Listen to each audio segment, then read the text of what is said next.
Preview.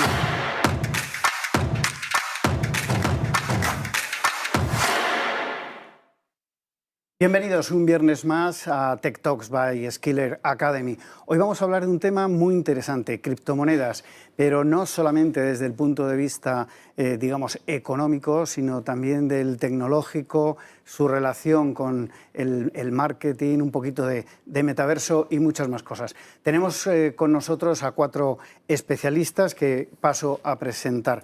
Tenemos a Álvaro Falcones, cofundador y CPO de TaxDown. Bienvenido, Álvaro. Gracias por invitarme. Miguel Jaureguiza, responsable de Renta 4 Assets en Renta 4 Banco. Hola. Juan Antonio Muñoz Gallego, CEO de Alliance y socio de Skiller Academy. Y Alfonso Sánchez, Country Manager de España de Bowfest. ¿Qué tal? Buenos días. ¿Bowfest o Bowfest? Bowfest. Bowfest. Bueno, la primera pregunta es obligada a todos. Está creciendo muchísimo la demanda de criptomonedas, sobre todo de Bitcoin y Ethereum. El 12,3% de los internautas españoles, según los últimos datos que he logrado investigar, tienen o han tenido monedas virtuales, criptomonedas, en algún momento. ¿Creéis que estas criptomonedas, tal como las conocemos ahora mismo, han llegado para quedarse y seguirán activas en los próximos años? Y no sé si seguirán en la misma forma en que están ahora. Miguel, desde un banco yo creo que tenéis buena perspectiva de ello. Sí, efectivamente, sobre todo desde el punto de vista de la gestión de inversiones. Sí, por lo general pensamos que sobrevivirán las principales criptomonedas, que en esencia son protocolos cotizados, sistemas de ejecución que cotizan, pero probablemente no la inmensa mayoría de las 4.000, 8.000, 12.000 o infinitas criptomonedas que existen. Entonces, sí que pensamos que la primera regla es fijarse mucho en la capitalización de mercado, en el tamaño y ese top 10 de criptomonedas que serán las que tienen más posibilidades de ser activos relevantes en el futuro. Álvaro, no sé si quieres añadir algo. Bueno, nosotros lo que sí que hemos visto desde TaxDown es un crecimiento de un año ahora pues brutal, ¿no? En el número de gente que tiene criptomonedas y las declara hemos pasado del 2% al 9%, o sea que estoy de acuerdo que aquí están para quedarse. No sé cuáles serán las ganadoras o las perdedoras, pero lo importante es el concepto, ¿no? El hecho de que se tokenice y que se pueda pagar con tokens, ¿no? De manera digital. Alfonso. Totalmente de acuerdo. O sea, si pensamos en ejemplos del pasado, recordamos cuando apareció en las redes sociales, aparecieron muchas redes sociales, pero luego al final convergieron en 2, en 3, que cada X tiempo va cambiando, ¿no? Aquí ocurre igual. Realmente lo que tenemos que ver de una criptomoneda es cuál es el proyecto que hay detrás, ¿no? Que es lo que le da valor. Entonces, al final de esos proyectos quedarán 2, 3 y poco más. Totalmente, lo que vamos a ver es ese token que tiene un valor basado en criptografía. Habrá proyectos que sí que van a perdurar en el tiempo, pero muchos de los que estamos viendo, me atrevería a decir casi el 90% de lo que estamos viendo ahora desaparecerá, porque no tiene ese valor que necesita la economía. Para mover la economía, además, hace falta seguridad. Estábamos hablando antes de entrar en el plató de la trazabilidad de los movimientos, de las criptomonedas. Ahí, ¿qué se le puede decir a la audiencia para bueno, pues, darle más información de cómo está funcionando esto de las criptomonedas, Miguel? Bueno, todas las redes de blockchain o las redes de las principales criptomonedas son de tipo público y son redes pseudoanónimas. A veces se comenta pues, el Bitcoin, que es el gran paradigma, pues que si es una red anónima, que si permite, realmente es pseudoanónima. Quiere decir que cada dirección, cada nodo que forma parte donde puede haber Bitcoin, tienen una secuencia de números y letras que lo identifica, que viene a ser un poco como el IBAN de una cuenta bancaria. Entonces, en el momento que yo sé que una dirección es tuya, por el motivo que sea, porque lo he averiguado, ya sé para siempre que esa dirección es tuya. Eso es el pseudo-anonimato. Y luego las redes de blockchain ofrecen una trazabilidad perfecta, es decir, existe un registro desde el principio de los tiempos, desde el lanzamiento de cada criptomoneda, que indica todas las transferencias que ha habido de activos entre una dirección y otra. Entonces, es fácil realizar un rastreo hacia atrás, ir viendo todos los movimientos que se han ido haciendo a lo largo de los diversos nodos, con lo cual, pues lógicamente las obligaciones que se puedan derivar de todo tipo, tanto tributarias como del motivo que sea, lo más normal es que antes o después salgan a la luz. Por eso es importante saber que es un sistema que es pseudoanónimo y con trazabilidad perfecta. Luego entraremos más en detalle en el tema de blockchain, porque aquí hay expertos sobre ello, pero me gustaría preguntaros algo que quizá también la audiencia lo vea como más cercano, es qué influencia va a tener o qué alternativa puede representar una criptomoneda en, por ejemplo, algo tan evidente como el comercio electrónico. Álvaro. Yo creo que aquí tenemos que diferenciar entre criptomoneda y criptoactivo, y yo creo que son cosas distintas. Ahora, el criptoactivo en todo lo que hacemos a futuro va a tener muchísimo valor, ¿no? Ya sea en el comercio electrónico, ¿no? El hecho de poder pagar con tokens en una plataforma, yo creo que eso ya es una ventaja a nivel de costes de transacción, de pagos, de trazabilidad, ¿no? De seguridad. Yo creo que eso son cosas dadas. Y luego, además, todo lo que nos ofrece, además de poder pagar con un currency, ¿no? Con una moneda, sino lo que hablábamos antes, ¿no? El poder tener tu casa tokenizada, ¿no? El no tener que depender de una escritura pública para saber que es tuya, sino que de manera digital pues todos sepamos que esta casa pues es de tu persona, ¿no? Alfonso. Creo que es muy interesante analizar a nivel tecnología lo que subyace debajo de lo que son las criptomonedas, ¿no? Que es la tecnología blockchain. Como concepto es algo que, porque la gente habla muchas veces de la blockchain, pero como concepto son cosas muy sencillas. Hay dos conceptos básicos que si la gente lo entiende, entiende todo lo que venga detrás, ¿no? O sea, la blockchain se basa en dos cositas y que no son nuevas. La primera es una cosa que se llama un hash, que es que yo cojo cualquier documento y lo puedo hacer como un resumen, que es con lo que comentábamos antes, una dirección muy larga, ¿no? Y un documento distinto me genera un hash distinto siempre, con lo cual quiere decir que una alteración en una coma de un registro notarial, de una transacción, genera un número distinto. Eso es lo que comentamos antes de trazabilidad perfecta. La blockchain consiste en muchos de estos hash, muchos de estos números seguidos uno detrás de otro que te permiten saber, oye, que esta acción es realmente la que es segura y la que está. Y luego el tema de descentralización, que lo que quiere decir es que en vez de tener un gran servidor en un gran sitio que pueda ser atacado, lo repartimos en un montón de ordenadores. Entonces, si por ejemplo una red está formada por 1000 ordenadores que hacen estas operaciones, deberían atacar al menos al 50% más uno para considerar que la red está en peligro. Con lo cual te genera una trazabilidad y una seguridad bastante altas. Y eso permite, sobre ello, construir todo lo que vamos a hablar luego de activos o de proyectos o de lo que viene por delante, ¿no? Juan Antonio. Ahí discrepo un poquito con Alfonso. Creo que la parte de blockchain sí que es bastante segura, pero lo que estamos viendo es que los puentes, los bridges que hay actualmente sufren ataques constantemente. Sí. Hemos visto como el principal exchange actual sufrió un ataque hace poco con pérdida de miles de millones. Yo creo que la idea como concepto es segura y lo que tenemos que ver es cómo todo eso que se construye encima pues es seguro, que ya se ve. O sea, empiezan a llegar, yo he visto startups, por ejemplo, de Israel, que llegan como Odin, que empiezan a proporcionar esa seguridad en los puentes, y yo creo que poco a poco, estamos hablando de algo que es bastante reciente, o sea, que poco a poco entiendo que llegaremos a ese punto de seguridad que hace falta. Miguel, no sé si quieres añadir algo al Nada que respecto. añadir, perfectamente explicado. Vale, hay una cosa también importante en todo el tema de las criptomonedas, la visión quizá desde los más profanos que pensamos que puede llegar a ser la moneda de curso legal en el metaverso, o llamémoslo Web 3.0, o el futuro virtual que por lo menos las grandes tecnológicas nos están vendiendo como ya un presente casi, ¿no? ¿Lo veis posible que al final de alguna manera desaparezcan las grandes monedas tradicionales y nos quedemos con las criptomonedas solamente para vivir en ese mundo virtual y hacer transacciones, comprar servicios, productos? No sé, Álvaro.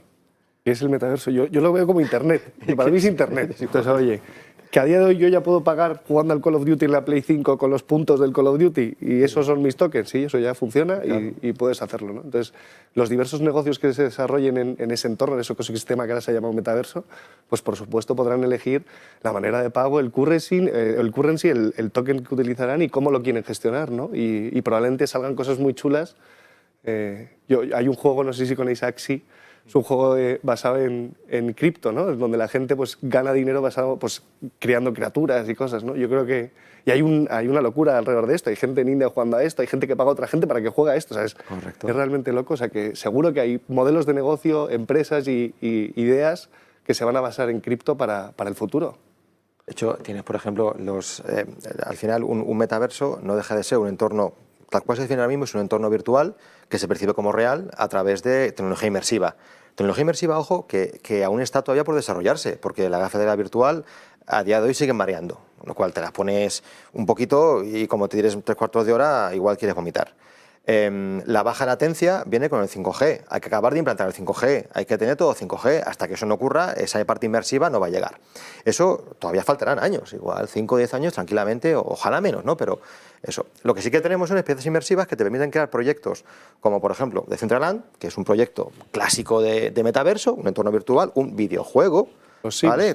Los Sims, pero que, si os acordáis de Second Life, lo que ya penamos canas, es lo mismo, exactamente igual. Diferencia actual entre Second Life y hoy, que Second Life por debajo no tenía nada, tenía un programa de puntos, y hoy tienes un programa de puntos llamado criptomoneda sustentada en blockchain que te permite, si está bien hecho y es acogida por las plataformas de exchange, intercambiarla por otras monedas que luego te permitirán intercambiarlas por, en un momento, moneda fiat, o sea, que al final te permita que un proyecto, tu actividad en un proyecto de realidad virtual, lo cambies al final en un momento dado por un bien activo físico o moneda fiat. Es un poco la vuelta de tuerca, pero seguimos trabajando con conceptos que no son realmente innovadores, ¿vale? O sea, la innovación va por otro sitio. Esto no deja de ser un poco sí, una idea muy interesante, pero o sea, lo que se vende muchas veces no es que en el metaverso podrás estar tú en tu cama viendo... Sí y no.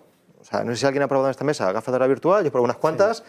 Y todavía está por llegar. Está ahí, ¿vale? Hombre, le queda un año. Ahora sale Oculus las nuevas, a ver qué tal. Y Apple dice que para 2023. Juan Antonio. Yo creo que, como he podido ver, toda la evolución de Internet, o sea, desde la web 1, en la que teníamos nuestro usuario y clave, la web 2, que ha sido más social, donde entrábamos casi todo con nuestro login social, a esta tercera en la que empezamos a entrar con nuestro wallet. O sea, empezaremos a tener nuestro wallet y yo creo que hay una tendencia por abajo que ya más que sea un metaverso o sea otro tipo de contenido o un entretenimiento, esa persona que se conecta ahí quiere tener activo digital y compartir activo digital.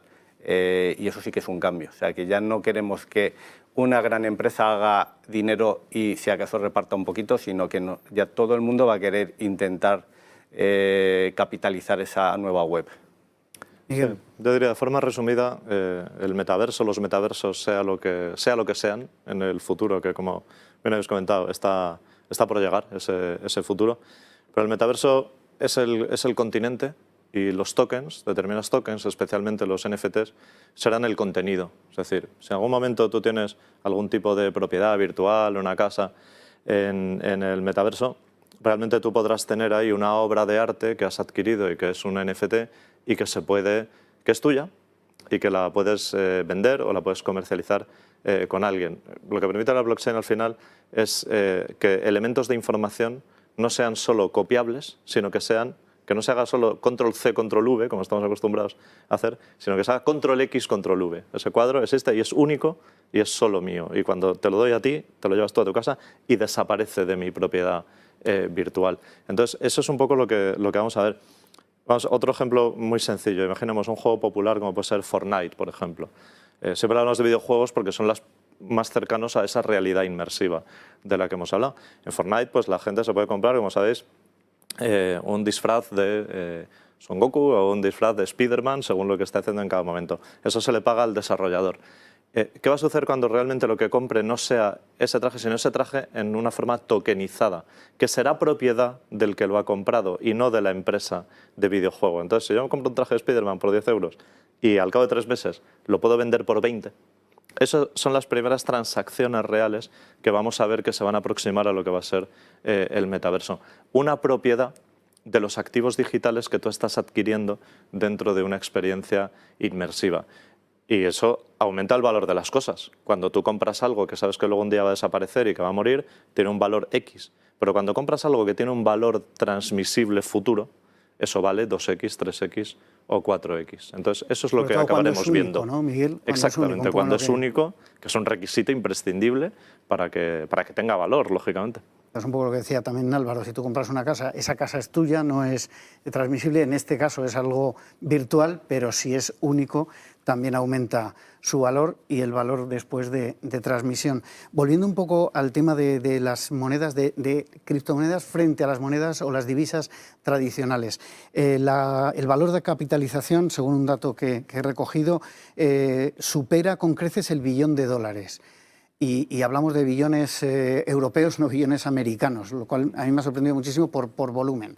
¿Qué opináis de esto? O sea, al final estas monedas virtuales llegarán a ser valor refugio frente a la inestabilidad que ahora mismo, por ejemplo, tienen pues dólar, libra y el euro, que digamos son las tres monedas principales que mueven el mundo y resulta que son al mismo tiempo quizás las más inestables.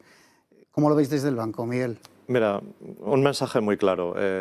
Entonces aquí vamos a desempolvar mercados de capitales 101. El dinero la moneda de curso legal tiene dos funciones, básicamente. Actuar como unidad contable en el intercambio de bienes y servicios, es decir, que tú y yo nos intercambiamos dinero, se paga la nómina, utilizarlo para simplificar lo que es el comercio exterior e interior, con lo cual funciona muy bien el dinero, la verdad, desde hace muchos siglos, y actuar como reserva de valor. Es decir, oye, tengo unos ahorros que los guardo, cuyo principal enemigo, dicho sea de paso, como bien sabemos, es la inflación. Una moneda representa esa unidad de intercambio de una zona económica o normalmente de un país que produce y sus ciudadanos cobran en ese contexto. Ni Bitcoin ni ninguna otra moneda está ni remotamente cerca de poder desempeñar la función de dinero a la hora de utilizarlo como medida contable de nuestros bienes y servicios. De hecho, yo personalmente pienso, frente a los maximalistas que se enfadarán, que es totalmente imposible, pero ya veremos. El 99,9% del valor de las criptomonedas, de esta capitalización que os he comentado, es como reserva de valor. Es como un activo, es exactamente lo mismo que estar invirtiendo en acciones, en fondos de inversión, en oro, en materias primas, en un terreno, en un edificio. Es exactamente lo mismo. Y ahí, claro que juegan un papel muy importante. Estamos hablando, insisto, de protocolos blockchain cotizados que en el futuro, por ejemplo en el caso de Ethereum, se espera que actúen como un gigantesco sistema operativo mundial. Y tú tendrás que utilizarlo para pagar esa computadora que se está generando. ¿Qué no daríamos cualquiera por ser poseedores de una parte infinitesimal del protocolo HTTP que ponemos delante de que cada vez que alguien visita una página web nos dieran una millonésima de céntimo? Por eso, seríamos millonarios todos. Absolutamente millonarios, más claro. Allá de todo. Ese es el valor real y ese es el motivo de que tengan esa capitalización. Totalmente de acuerdo. O sea, para mí es un valor refugio, claramente. No, o sea, yo si cobro en euros, espero que mi café de esta mañana me cueste lo mismo hoy que el año que viene, más o menos. ¿Vale? Con la colección que tenemos, igual ya cambia la cosa, pero aprox eso con Bitcoin no ocurre, con Ethereum menos todavía y con las demás ya es de ciencia ficción, con lo cual, como comentábamos con el compañero, a años luz de que sea una moneda como tal, como la conocemos a día de hoy. Hablábamos también antes de empezar de la regulación que tiene que haber.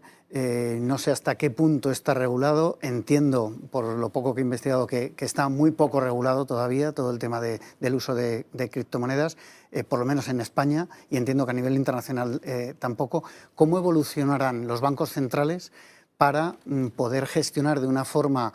bueno, no olvidemos que al final papá Estado está detrás siempre buscando su trocito en formato de impuestos? ¿Cómo se va a regular todo esto para que no se escapen esos grandes capitales que pues en algunas ocasiones, como se suele decir, blanquean dinero, Miguel?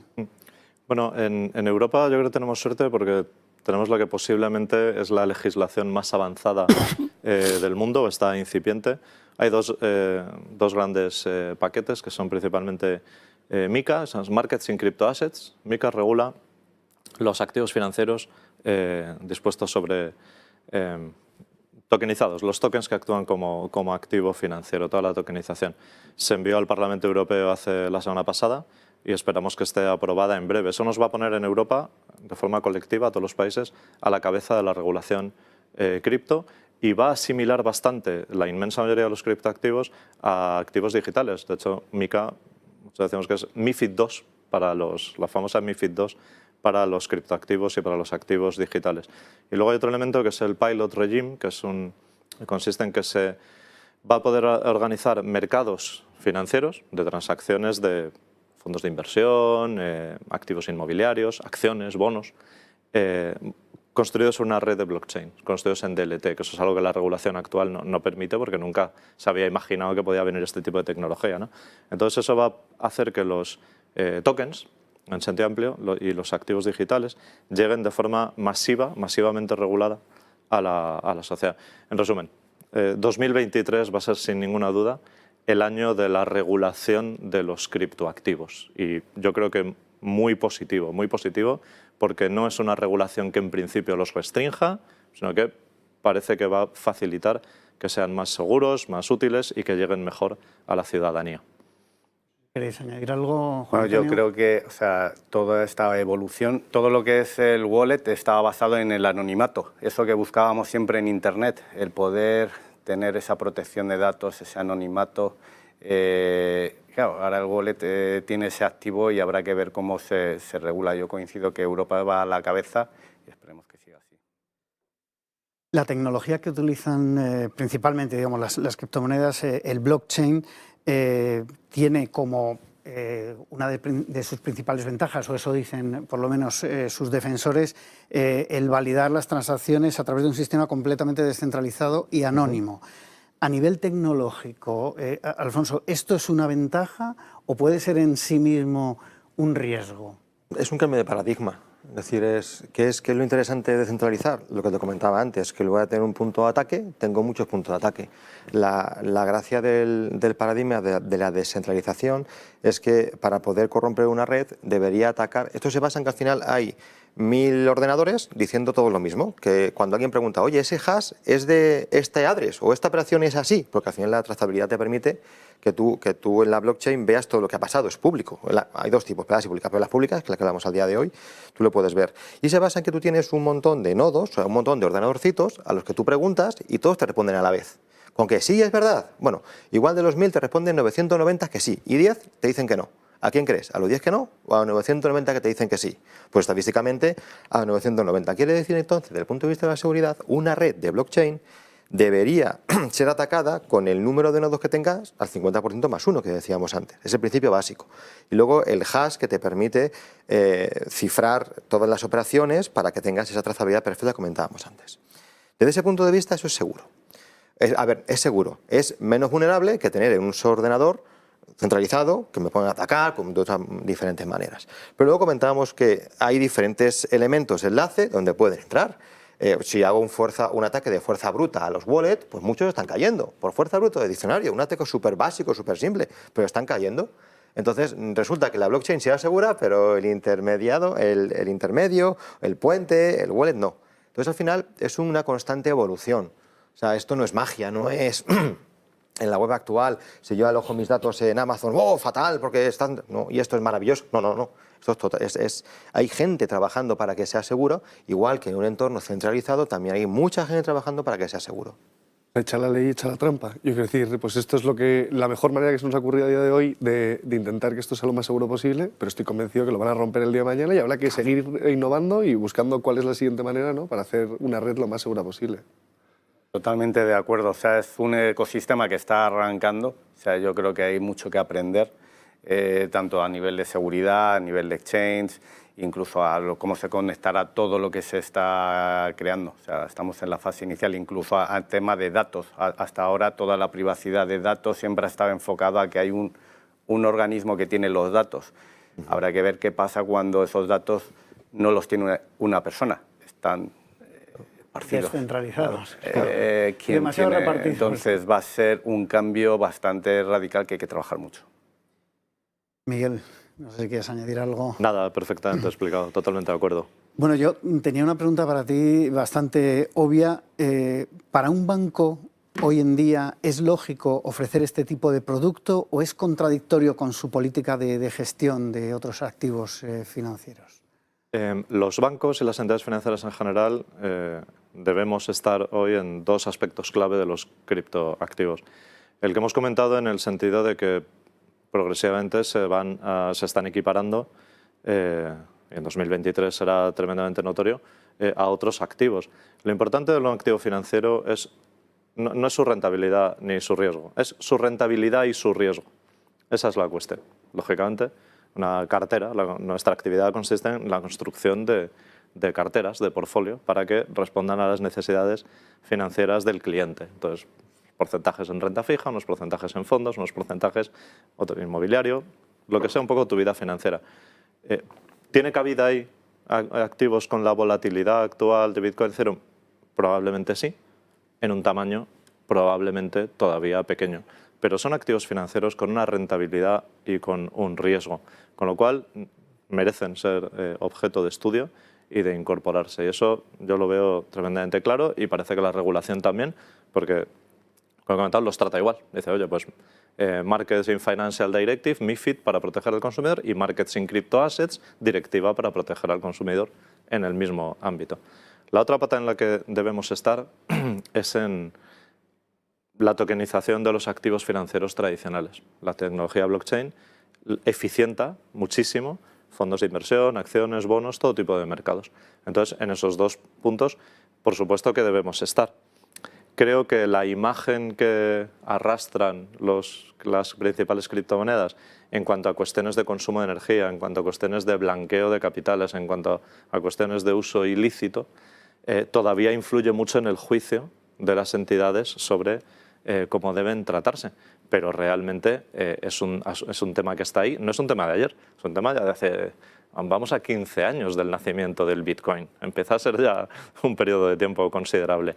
Entonces, lo que hay que hacer con los temas es tratarlos, estudiarlos, analizarlos, hacerles un perfil de riesgo, documentarlos, no apartarlos hasta que se vea lo que puede pasar. Nosotros, desde luego, estamos trabajando en ello porque pensamos que es lo responsable y lo lógico.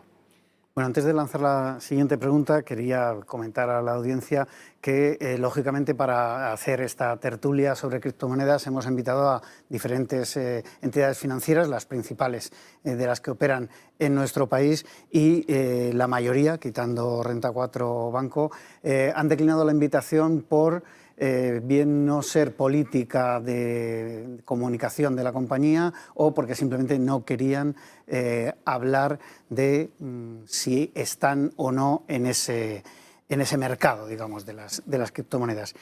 Y la pregunta es para todos, ¿cómo va a cambiar la banca con la llegada de las criptomonedas? ¿Cómo lo veis? Vamos a empezar por Álvaro. O sea, vamos, BBVA es dueña de Coinbase, que básicamente es el top 3 exchange más grandes del mundo. O sea, que decir, ya están ahí, no es un tema de que tengan que esperar. Pero yo creo que sí, como dice muy bien, pues son activos con mucho riesgo aún, que nos queda por entender, y como tal se deben de tratar y darse a un público muy concreto del banco, ¿no? Que tenga ese perfil de riesgo, que esté dispuesta a que una parte pequeña de su cartera, o sea, pero ya están ahí. O sea, yo creo que Bit2Me creo que es un ejemplo ahora, ¿no? Que ha sido invertida por Telefónica, ya no solo los bancos, sino las grandes corporates de este país, pues están invirtiendo en tokens y en tecnología, básicamente. Alfonso. Totalmente de acuerdo. En el momento en el que hay gente que quiere algo, ese algo tiene valor, ya sea físico o digital, con lo cual hay que regular y los bancos lo van a ofrecer. Y luego la tecnología blockchain tiene mucho que aportar al banco para que luego el banco aporte valor a las personas. Los bancos tradicionales, el problema que tienen es que tienen que modernizar su modelo de propuesta de valor.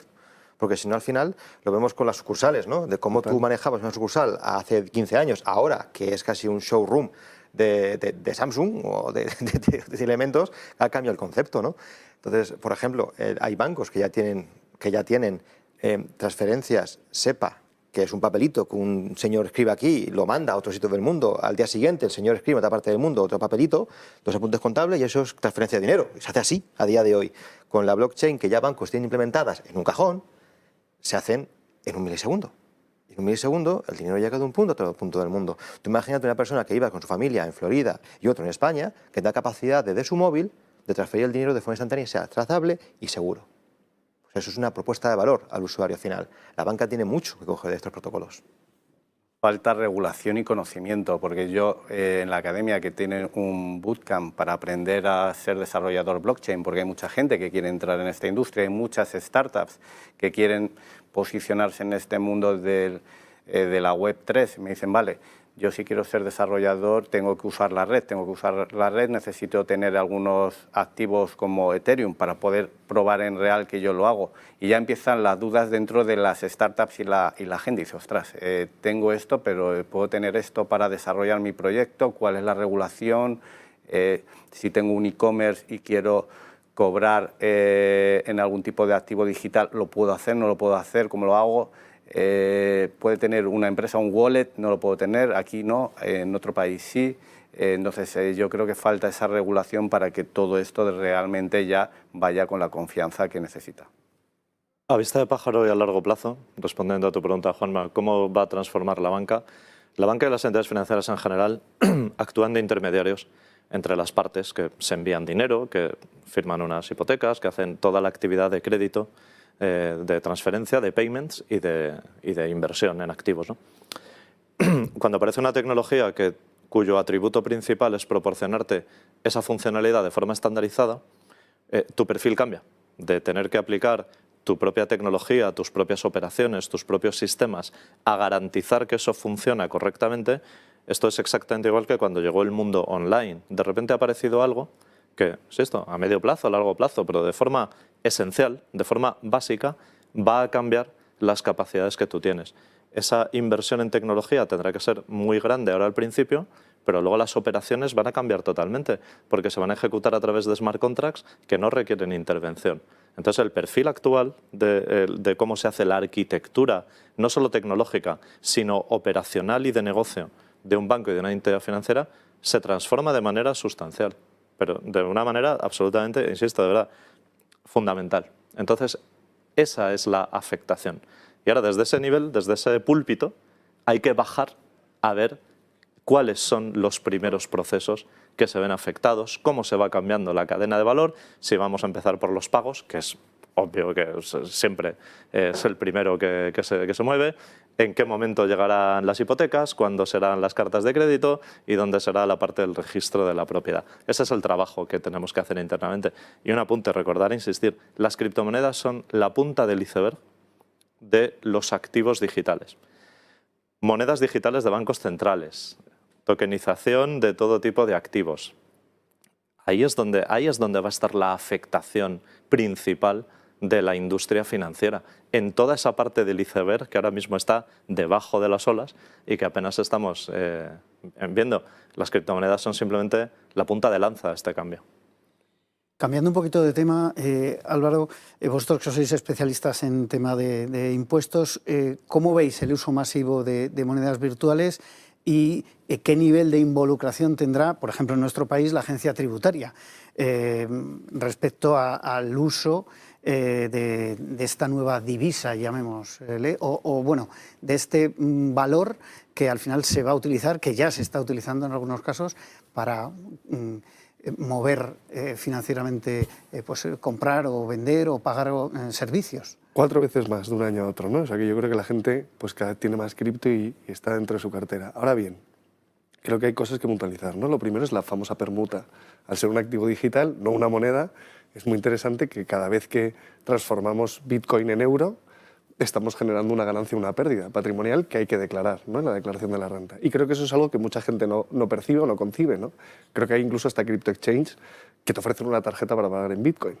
Y tú vas allí encantado de la vida al Starbucks y pagas tu café o donde sea, y pagas tu café con una tarjeta. Pues ese mismo acto, esos 3 euros, 4 euros, 2 euros, van a estar grabados a nivel patrimonial y van a tener un impuesto del 20 al 23, ¿no?, ligado a esa ganancia o esa pérdida. O sea que eso es muy importante. Entonces hay que tratarlos como un activo digital y no como una moneda a día de hoy, que es como lo ve la agencia tributaria. Y respecto a la trazabilidad de la agencia tributaria, que es algo que mucha gente menciona, yo creo que no están ahí a nivel tecnológico, están llegando, yo creo que cada vez más van metiendo el pie, pero lo que es muy importante que tiene que tener en cuenta la gente es que la agencia tributaria tiene 5 años para volver a mirar hacia atrás y ver qué pasó, ¿no?, en este año. Entonces, con todas las ventajas que hemos hablado, una de ellas es la trazabilidad, ¿no? El saber que A ha ido a B es fundamental, pues eso igual que lo puede mirar la red entera, lo va a poder mirar la agencia tributaria. O sea que es importante que si la gente ha tenido ganancias o pérdidas sobre este activo digital en el propio año, las declare, por supuesto. No sé si tenéis algo que añadir. Totalmente de acuerdo. Al respecto, yo sí que te quería preguntar, o preguntaros a todos, si está garantizada esa trazabilidad. Porque hablaba antes mucho Miguel hablabais todos, ¿no?, de ver esos movimientos, pero que a veces no son solo, decías Miguel, de A a B. A veces detectáis, ¿no?, movimientos de A a B, de B a C, de E, y se acaba el abecedario y sigue moviéndose algún activo, algunos de forma, digamos, extraña. Pero ¿está garantizada esa trazabilidad y puede llegar una agencia tributaria a controlar todos esos movimientos? La trazabilidad está garantizada. Luego existen diversos servicios en la red, servicios de DeFi, que permiten, a lo mejor, el más famoso es posiblemente, porque salen las noticias también, servicios como Tornado Cash, que permite enviar bitcoins a una dirección, esta los mezcla, los junta, es un mingler, y los envía a otra dirección, de tal manera que tu rastro termina en un agujero negro del que salen millones de transacciones, y esa posible agencia tributaria pues puede decir, bueno, ya, a partir de aquí ya no puedo seguir el rastro del dinero. Pero hay que aplicar el sentido común. ¿Qué pensaría una agencia tributaria de cualquier país europeo, occidental, cuando ve que tú has hecho una transacción que lleva a un anonimizador de transacciones? Parece que las implicaciones, parece que estás dejando claro que has querido anonimizar el rastro de la trazabilidad de tus activos. Probablemente el juicio iría en tu contra, es así de sencillo. Miguel, simplificándolo mucho, sí. Esto sería como hace 40 años decir, esta empresa, este señor se ha llevado el dinero a Suiza, ¿no?, que decíamos antes. Si se lo ha llevado, bueno, pues seguro que tiene buenas intenciones, pero no sé si la agencia tributaria está contenta con ese movimiento. Alguien que le lleguen 10.000 euros a su cuenta, ¿no? Y, oiga, ¿de dónde ha venido ese dinero? Usted va a tener que decirme de dónde ha salido, ¿no? Pues yo creo que ese es un poco el ejemplo. Exacto, así es. Totalmente de acuerdo. Sí, sí. Bueno, hay otro tema con el tema de las criptomonedas y también referente a la regulación, y es que he visto, hemos podido ver cualquiera en España, campañas de empresas gestoras, de las mismas que alguna probablemente habéis estado hablando, que hacen todo tipo de transacciones con criptomonedas y se han publicitado teóricamente en contra de la normativa española, porque son bien eventos deportivos a nivel mundial que se puede ver en cualquier tipo de plataforma y hay incrustada publicidad de este tipo. ¿Está preparado el mercado nacional para esta competencia transfronteriza de gestores de monedas virtuales que evidentemente al ser virtual pueden operar en cualquier sitio del mundo y desde cualquier sitio del mundo? Miguel.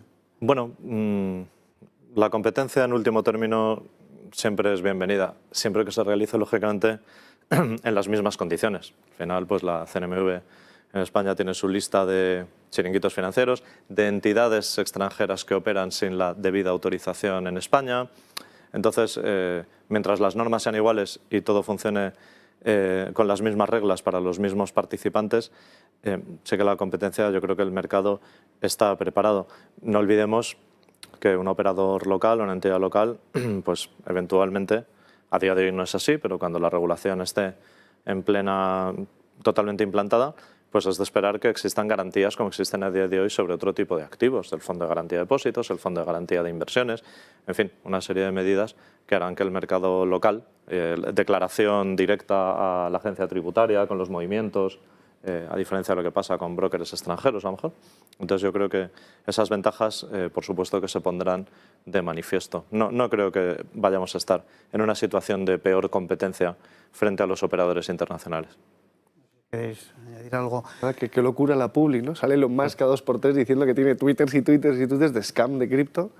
Nada, yo que lo regulen. Oye, pues no sé, que el que decida qué tipo de publicidad puede haber en los partidos de fútbol, pues que decidas, oye, si puedes tener una casa de apuestas, pues quizás puedes tener un exchange de cripto. O sea, sobre todo si lo que decíamos, si la gente entiende que esto es un activo, que no es una moneda, creo que ahí entenderán muchas cosas, ¿no? O sea, yo ya veré si quiero arriesgar mi dinero, el que sí me sirve para pagar el café con todos los días mismo valor, metiéndolo ahí o no, ¿no? O sea, que al final es importante eso, que la gente entienda que esto es, a día de hoy no son monedas para pagar. Yo no puedo recibir mi nómina, lo puedo hacer, puedo recibir mi nómina moneda, con criptomonedas, pero igual mañana no te da para pagar porque abajo de la criptomoneda no tienes nada, ¿no?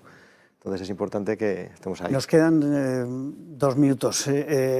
¿Consideráis factible que en breve plazo muchas empresas acepten monedas virtuales para las transacciones del día a día? Un poco en la línea en que ibas, Alfonso. Se han sumado ya Amazon, Tesla, Microsoft y otras grandes compañías que aceptan este tipo de monedas para pagar los servicios. Yo ahora mismo para mí son equiparables a un programa de puntos y equiparable a que una empresa me pague con stock option de su compañía. O sea, a mí si me paga su empresa con acciones de su compañía, pues igual eso me vale para comprar un café cuando lo cambie por dinero fiat y entonces pueda ir al mercado general, con lo cual eso es un modelo que ahora mismo para cualquier persona de a pie me parece de un riesgo brutal, o sea que ahora mismo no lo veo.